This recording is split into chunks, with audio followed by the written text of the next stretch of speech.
Hebrews 11, New Living Translation. Faith shows the reality of what we hope for. It is the evidence of things we cannot see. Through their faith, the people in days of old earned a good reputation.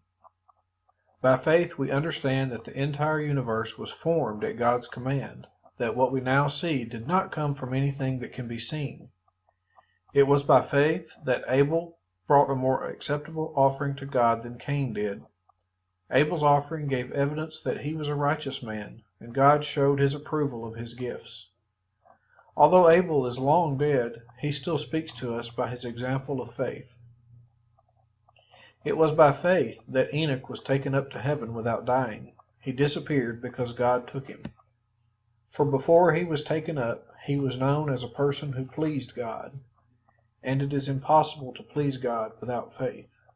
Anyone who wants to come to him must believe that God exists and that he rewards those who sincerely seek him. It was by faith that Noah built a large boat to save his family from the flood. He obeyed God, who warned him about things that had never happened before.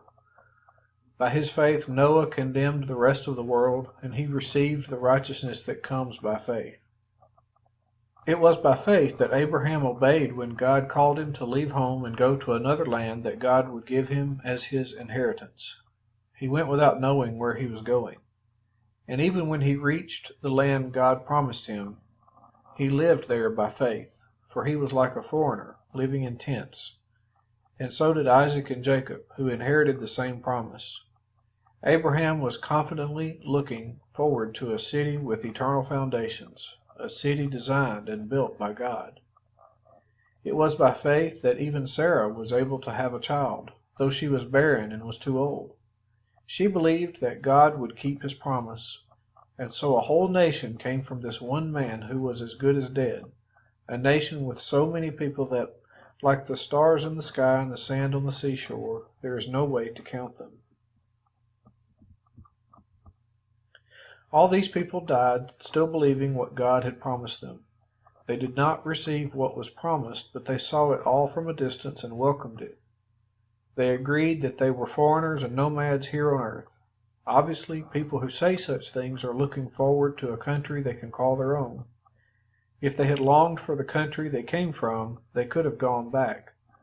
But they were looking for a better place, a heavenly homeland. That is why God is not ashamed to be called their God, for he has prepared a city for them. It was by faith that Abraham offered Isaac as a sacrifice when God was testing him. Abraham, who had received God's promises, was ready to sacrifice his only son, Isaac, even though God had told him, "Isaac is the son through whom your descendants will be counted." Abraham reasoned that if Isaac died, God was able to bring him back to life again. And in a sense, Abraham did receive his son back from the dead. It was by faith that Isaac promised blessings for the future to his sons, Jacob and Esau. It was by faith that Jacob, when he was old and dying, blessed each of Joseph's sons and bowed in worship as he leaned on his staff. It was by faith that Joseph, when he was about to die, said confidently that the people of Israel would leave Egypt. He even commanded them to take his bones with them when they left. It was by faith that Moses' parents hid him for 3 months when he was born. They saw that God had given them an unusual child, and they were not afraid to disobey the king's command. It was by faith that Moses, when he grew up, refused to be called the son of Pharaoh's daughter. He chose to share the oppression of God's people instead of enjoying the fleeting pleasures of sin. He thought it was better to suffer for the sake of Christ than to own the treasures of Egypt, for he was looking ahead to his great reward. It was by faith that Moses left the land of Egypt, not fearing the king's anger. He kept right on going because he kept his eyes on the one who is invisible. It was by faith that Moses commanded the people of Israel to keep the Passover and to sprinkle blood on the doorposts so that the angel of death would not kill their firstborn sons. It was by faith that The people of Israel went right through the Red Sea as though they were on dry ground. But when the Egyptians tried to follow, they were all drowned. It was by faith that the people of Israel marched around Jericho for 7 days, and the walls came crashing down.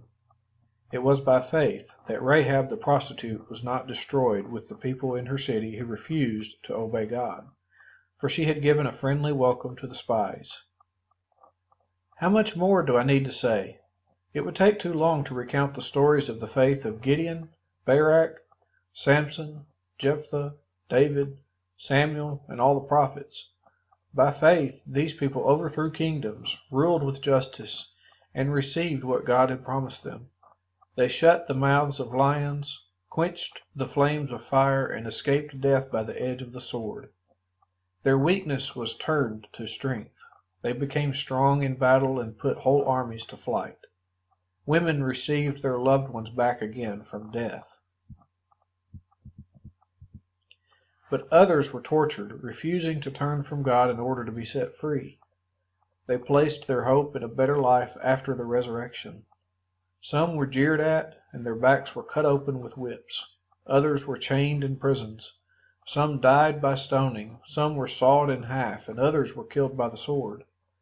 Some went about wearing skins of sheep and goats, destitute and oppressed and mistreated.